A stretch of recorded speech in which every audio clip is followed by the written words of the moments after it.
Hello everyone, welcome back. Happy Monday. Here we are, ghost stories on a Monday.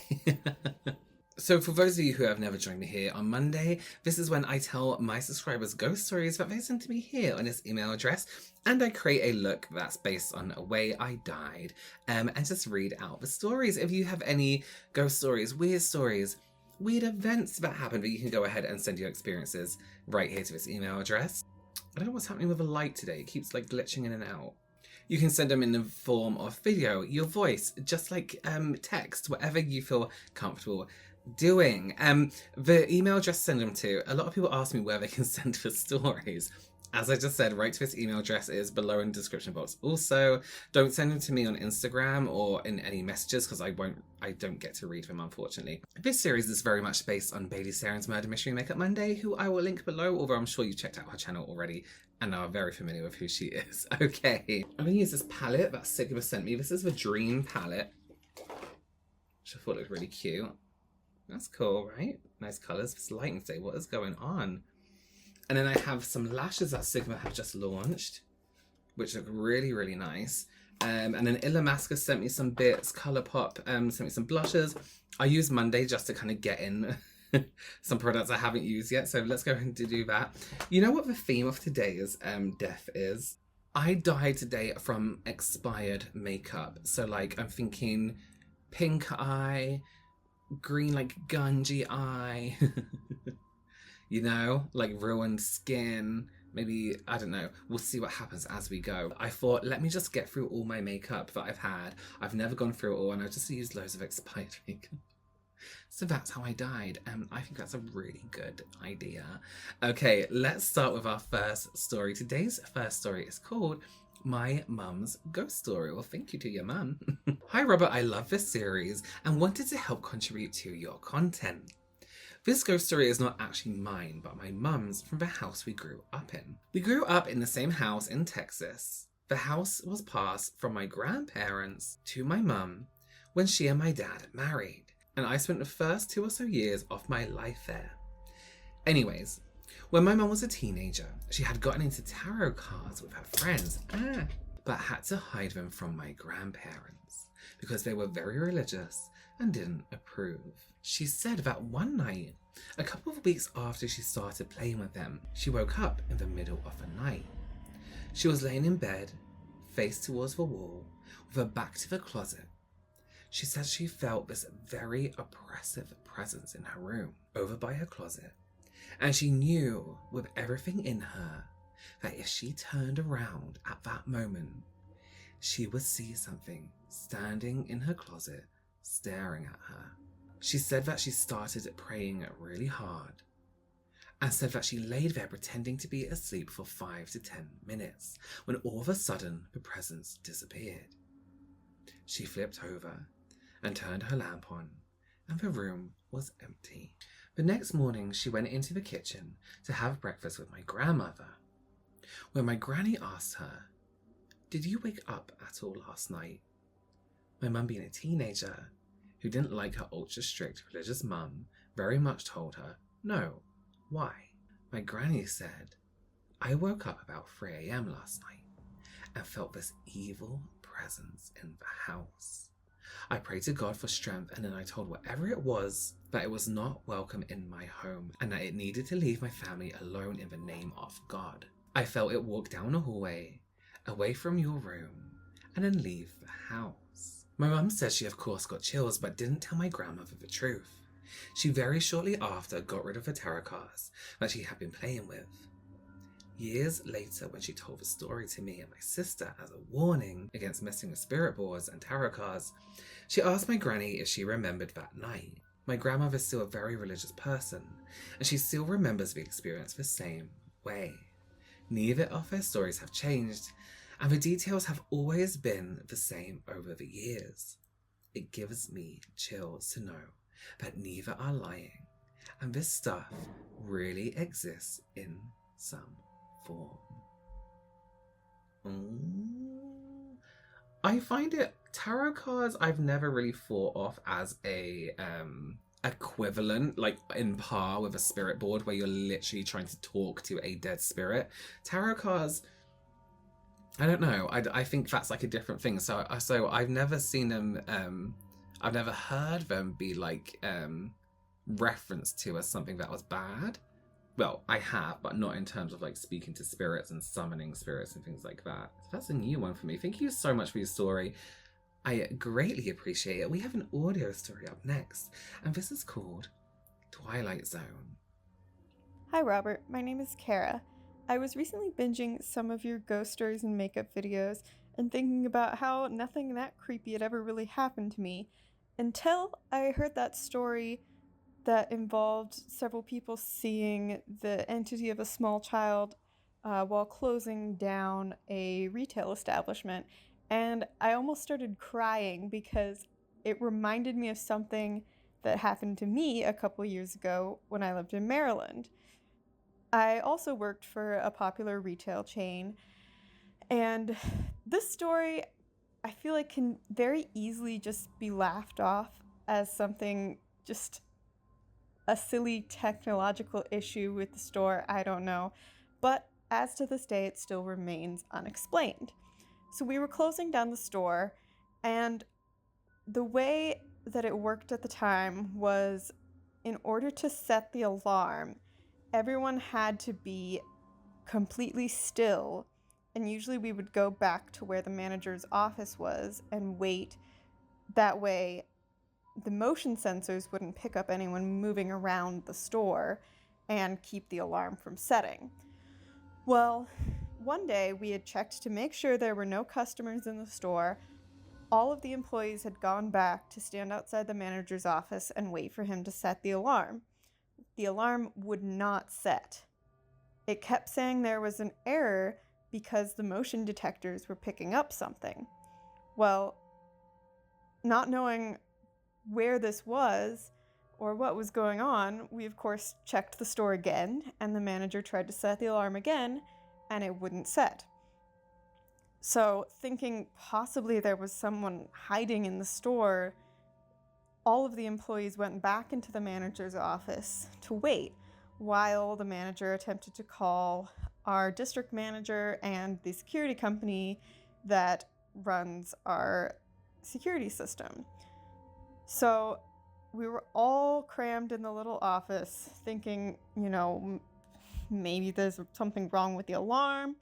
Maybe somebody is, hiding in our store for some reason, which would be very creepy. And the manager is calling people, kind of getting passed around, as what happens in corporations oftentimes. And the manager is telling the security company, yeah, it keeps saying that there is, motion detector going off in section 11. And we could hear, I think he either had the phone on speaker or maybe the manager just told us this, but the person from the security company that was on the phone goes, there is no section 11 in your store. And that really creeped me out. I didn't know what to do with that. Probably there was just something wrong with the system, but it was still very creepy to hear. It was like a Twilight Zone episode to hear them say, there is no section 11. Anyways, thank you so much for listening to my story. Maybe it's not the creepiest thing ever, but it was still pretty weird, and it still freaked me out really late at night. Closing down a store. It was creepy. Bye. Thank you so much. Yeah, that is creepy. It is very Twilight Zone. It's like, and then it turns out there was no section 11. Retail can really just be the worst sometimes, can't it? Thank you so much for your story. I greatly, greatly appreciate it. And we have another story now called The Dead Bird. I have a scary experience that happened only last week, so it's very fresh in my mind. The house I live in is in the countryside, and we have a large garden with a wild flower meadow at the back. This is surrounded by trees on nearly all sides, with one side having a high mound of dirt that separates the edge of my garden from the neighbours. Right next to this mound of dirt is a tree with a swing on. The swing has been there since my parents bought the property. I liked the swing a lot, and for the last few years I would go and swing on it whenever I had free time, because it was a nice escape from life and family. I could just daydream and be at peace. In fact, when the swing broke last year, I got my dad to replace the ropes because I missed the swing so much. So last week I was on my swing, like any other day, daydreaming and enjoying the beautiful weather, when out of nowhere, a dead bird was seemingly flung at me mid-swing. It hit me with enough force that I felt it bounce off me and land a few meters away.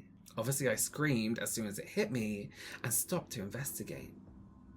The bird looked like it had been dead for a few days, and not as though it had flown into me and broken its neck, but it was very weird because the bird had come at me in a horizontal arc through the branches of a small tree that grew next to the swing, as though it had been thrown at me by a person standing in front of me but behind the branches, and not just fallen out of the tree. I looked around the area. I was also checking my neighbour's garden, and there was no one around. The bird had also left a yucky old blood splotch on the skirt I was wearing, which showed the force in which the bird had hit me. I ran to get my mother, who, when she looked at the bird, confirmed it was several days dead. We left it as it was and went to calm down as we were both spooked. Now, when I went back to bury the bird and bless the site because I'm superstitious as hell, the bird was gone. Zombie bird. 100% a zombie bird. Imagine you're in a garden, of all the things a spirit, someone, something can throw at you, it decides to throw some kind of disgusting dead animal that's like days and days old. I wouldn't be very impressed. I would not be very impressed at all. I would actually like be careful from venom. That's my doorbell and just scared the shit out of me. I forgot what I was saying. Anyway, thank you so much for that story. It isn't really a story with an explanation, is it? Like, how do you explain a dead bird flying at you from absolutely nowhere? I want to swing, you know. Okay, and next, as is custom, we have Marcus reading us 2 stories. Go ahead, Marcus, thank you. Shall we? This first one is called The Foot Story. Hi Robert, of course I first have to thank you for helping me renew my interest in makeup and improving my skills immensely. I love your work and I am a big fan. Okay, so, the foot.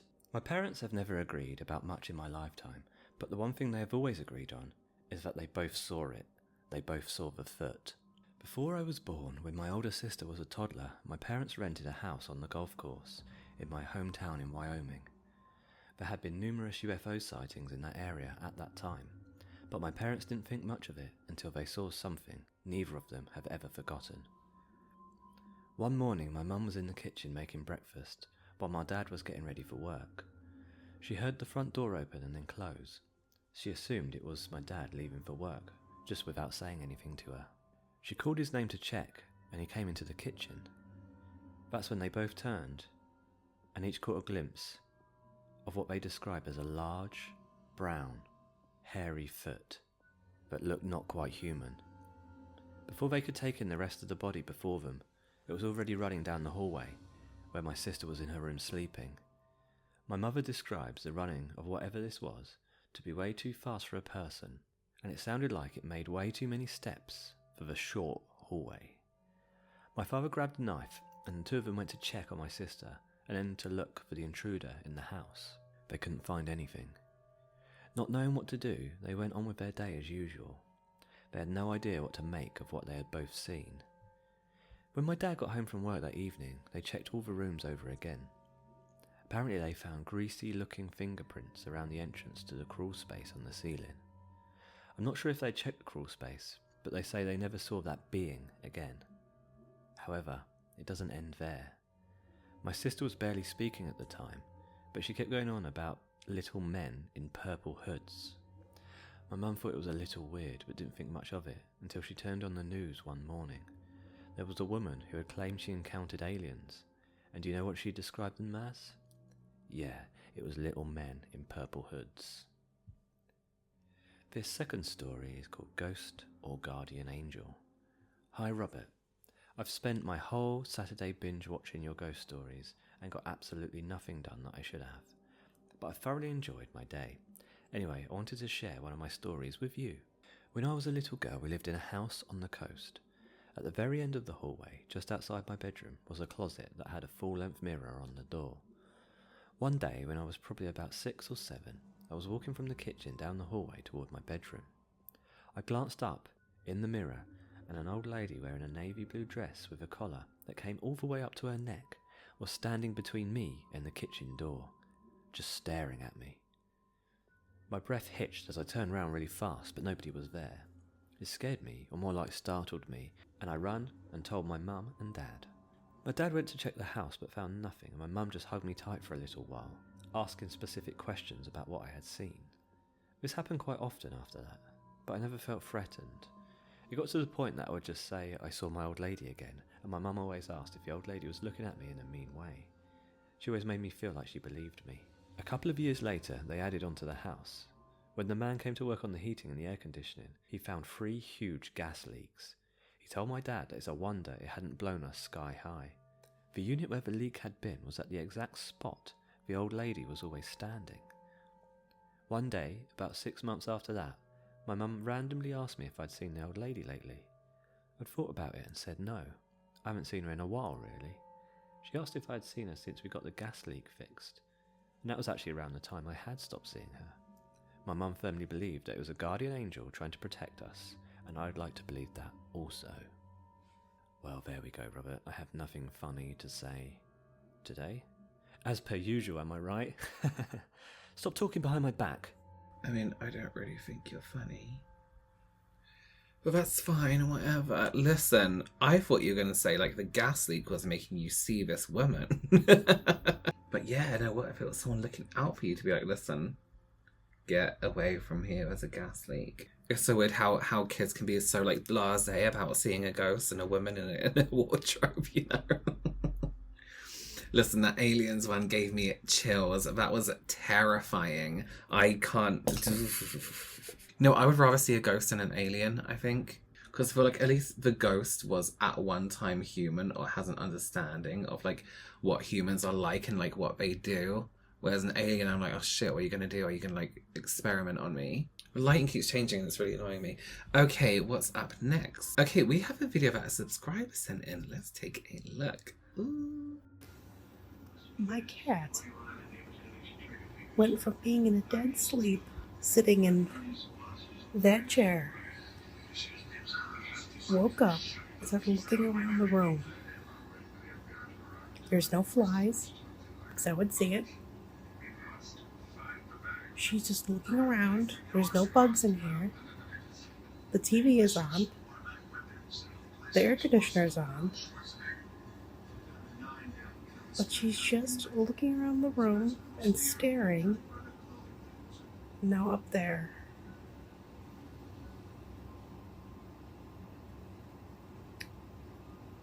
I don't know what's going on. But she's just looking.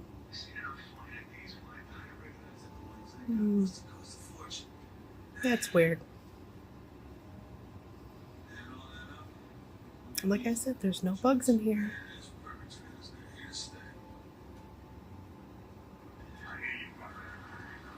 So she's watching something. Fun. Yeah, whatever she was watching seemed to be moving slightly, right? Animals staring at shit is the weirdest thing because you know they're seeing something. I'm running behind again with my makeup, so I'm just going to whack on this foundation and I'll be right with you, please. So I had to stop filming because my card became full, so I'm so done. Okay, so this is the finished. I use expired makeup and now I'm all poisoned. Look. Thank you so much for joining me. If you have any stories yourself, you can go ahead and send them right here to this email address. Stories, videos, experiences. As you've seen in today's video, it can be aliens. It can be just weird happenings. Whatever you feel like sending in. Thank you so much again for joining me. And I will see you not next Monday, but the Monday after. Thanks. Bye.